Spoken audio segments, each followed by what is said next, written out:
Hello friends, welcome back to the stereochemistry lecture. In the previous lecture, we have discussed perspective and Fisher projection formula when only one center was considered. In this lecture, we will discuss about four different projection formulas for the representation of molecules having two centers for the consideration. These projection formulas are perspective formula, Fisher projection formula, Saw-Horst projection formula, and Newman projection formula. In a perspective formula, molecule is viewed at right angle to the bond connecting two centers in such a way that the bond connecting two centers and one more bond on each center are lying on the plane of the paper. Out of two remaining bonds on each center, one will be coming from the plane of the paper towards the viewer and other will be going back from the plane of the paper away from the viewer. Here, we will learn how to draw skeletons for staggered and eclipsed conformations. For drawing a skeleton for the staggered conformation, we will make a zigzag line like this. These are the two centers and this is the bond connecting them. Now, on each center, we will put one solid wedge and one hatched wedge to get the skeleton. We can also draw the skeleton for the staggered conformation like this. For drawing eclipse conformation, draw solid line like this and put one solid wedge and one hatched wedge on each center to get the skeleton. Eclipse skeleton can also be drawn like this. Let us label these four skeletons as A, B, C and D. Skeleton A represents perspective formula of 3D skeleton A prime, where solid lines of the perspective formula represent bond A, B and C of A prime.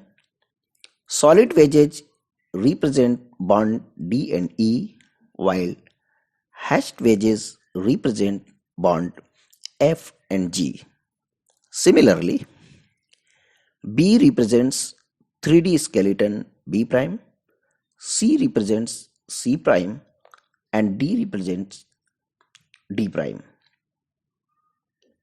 A staggered skeleton can be converted to an eclipse skeleton by just rotating one of the two centers 60 or 180 degrees around the bond connecting them, keeping other center untouched. Now let's have the example of 3-bromo-2-butanol. There are two chiral centers, so the number of stereoisomers will be 2 raised to power 2 is equal to 4. To draw all the four stereoisomers in a staggered conformation, let's draw four staggered skeletons. We have talked about two types of staggered skeletons. You can choose any one of them. On C2, put methyl group on solid line, OH on solid wedge, and H on hatched wedge. On C3, put methyl group on solid line, Br on solid wedge, and H on hatched wedge. This is the stereochemistry of one of the four stereoisomers, and let's label it as isomer 1. For drawing second isomer, let the orientation of groups on C3 be the same. On C2, put CH3 on solid line and change the orientation of OH and H with respect to their orientation in isomer 1. Means put OH on hatched wedge and H on solid wedge. Label this isomer as isomer 2. For drawing third isomer, let the orientation of groups on C2 be the same. On C3, put CH3 on solid line and change the orientation of Br and H with respect to their orientation in isomer 1. Means put Br on hatched wedge and H on solid wedge. Label this isomer as 3. For drawing fourth isomer, on C2, put CH3 on solid line and change the orientation of OH and H with respect to isomer 1. On C3, 2, put CH3 on solid line and change the orientation of Br and H with respect to their orientation in isomer 1. This is the stereochemistry of fourth stereoisomer. Label it as isomer 4. We can convert one staggered skeleton into other by just rotating both the centers about C2-C3 bond by 180 degrees. Suppose we have to convert isomer 1 to other skeleton, we will just rotate both the centers about C2-C3 bond by 180 degrees. This will leave CH3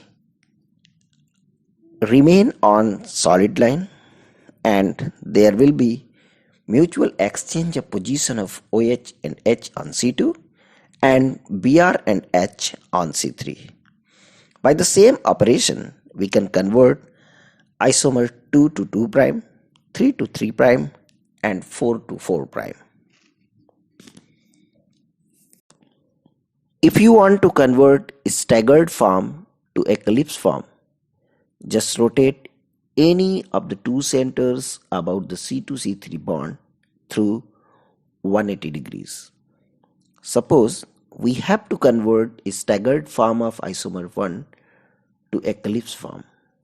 Rotation of C3 about C2-C3 bond would give eclipse form 1 double prime, in which orientation of groups on C2 will remain the same while orientation of H and Br on C3 will change.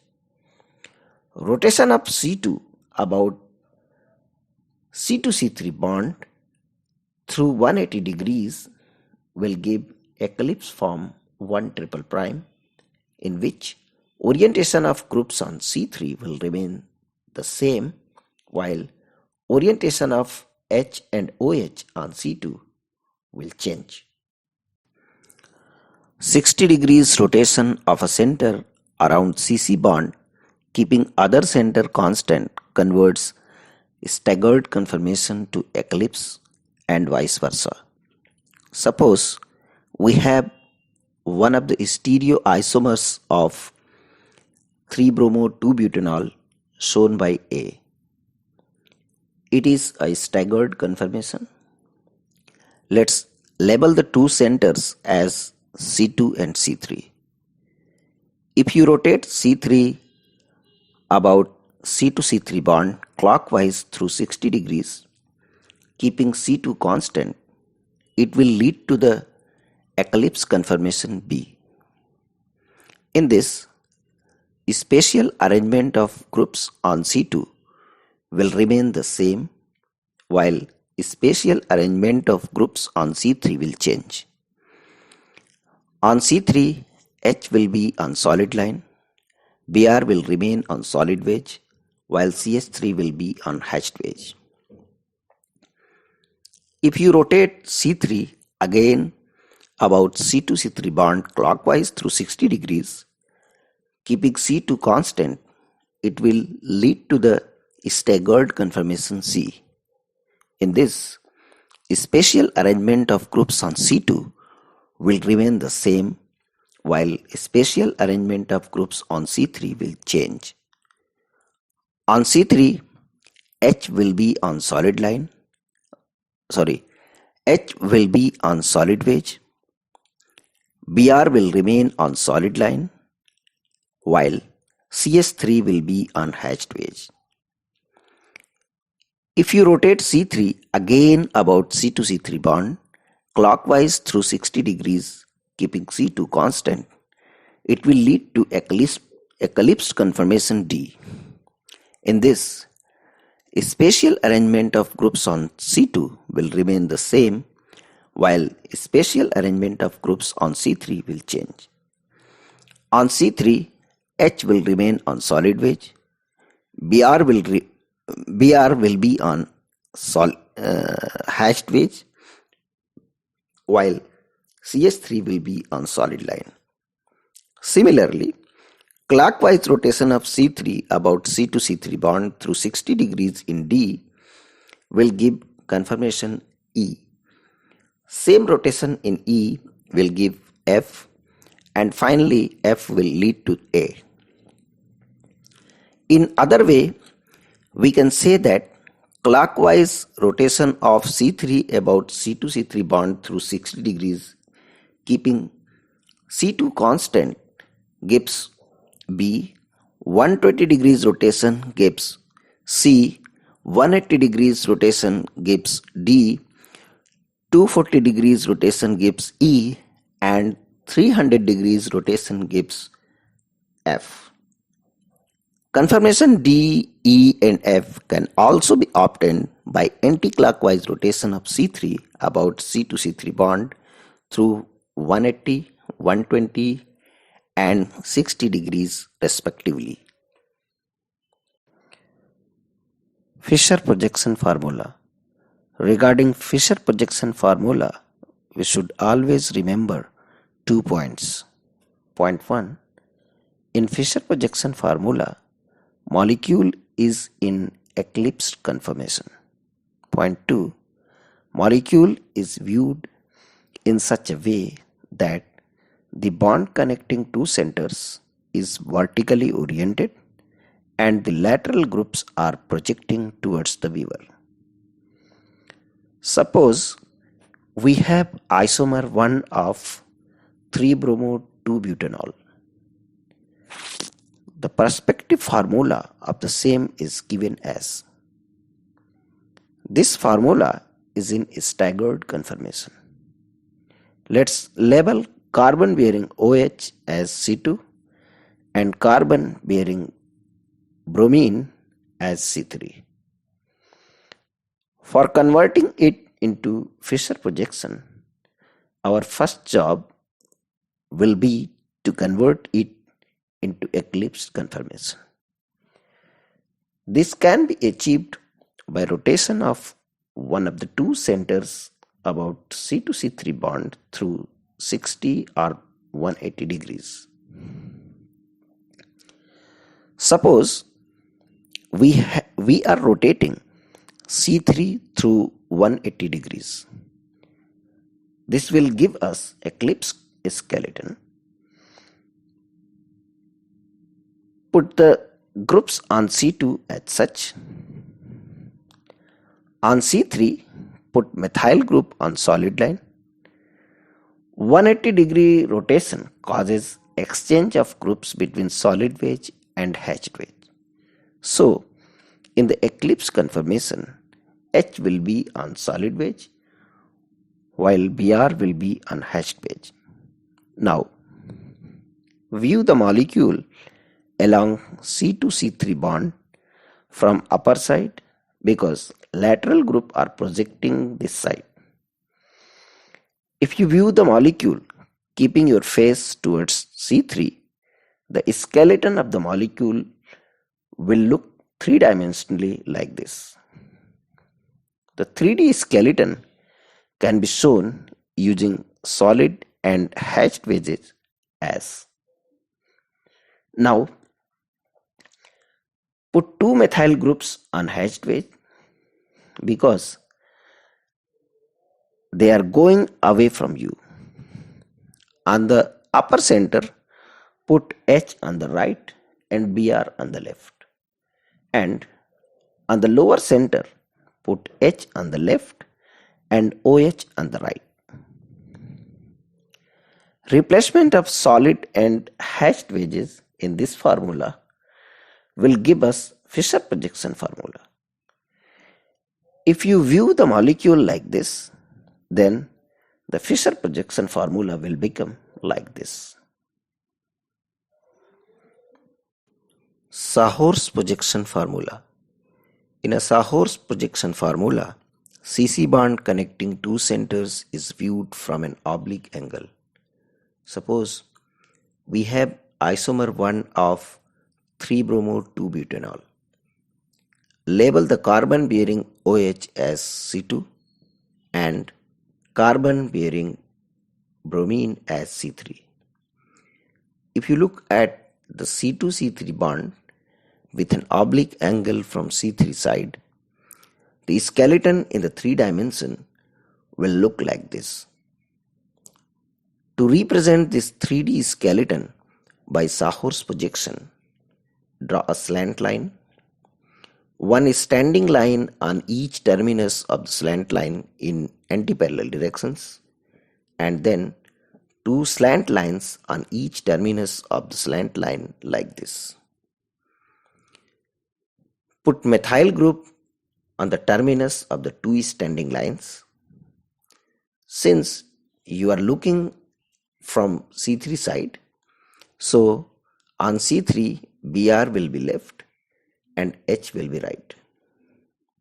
On C2 OH will be left and H will be right. If you look at C2-C3 bond with an oblique angle from C2 side, the skeleton in the 3 dimensions will look like this. To represent this 3D skeleton by Sahor's projection, draw a slant line, one standing line on each terminus of the slant lines in antiparallel directions, and then 2 slant lines on each terminus of the slant line like this. Put methyl group on each terminus of the standing lines.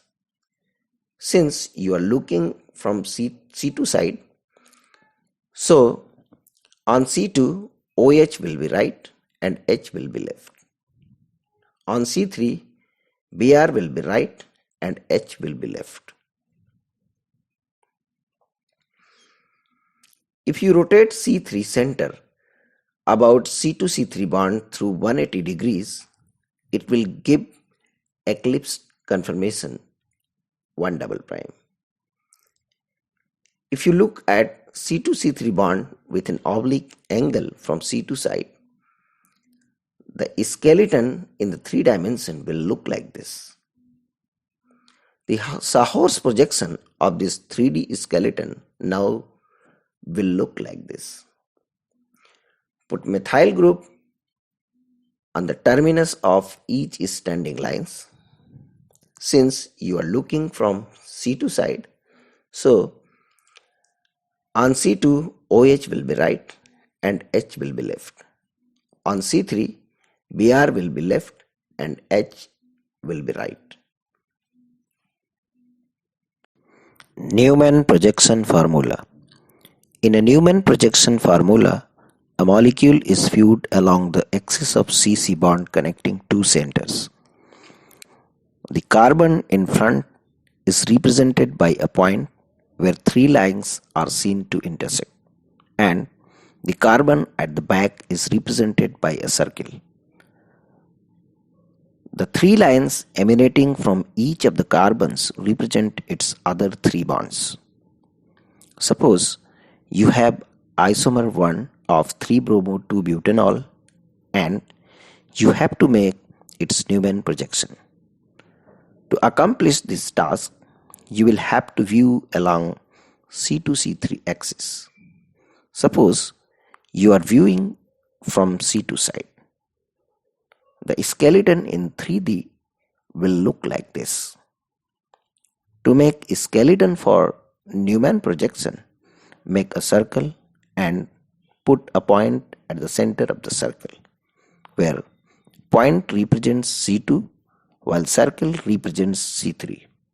Now, make a standing line originating from the center going downward and two slant lines originating from the center making 120 degrees angle with the standing line and with each other.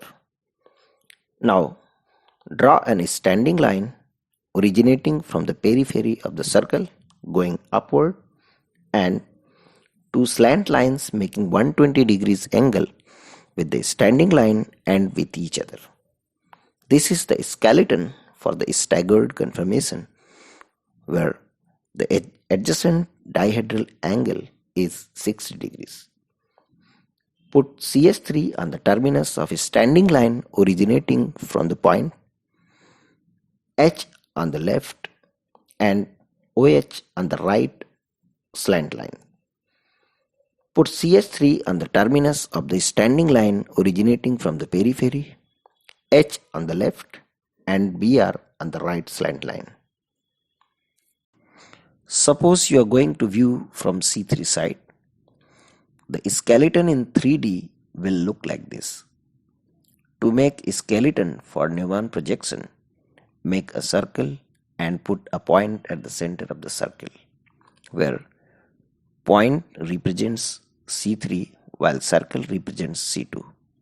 Now, make a standing line originating from the center going upward and two slant lines originating from the center and making 120 degrees angle with a standing line and with each other.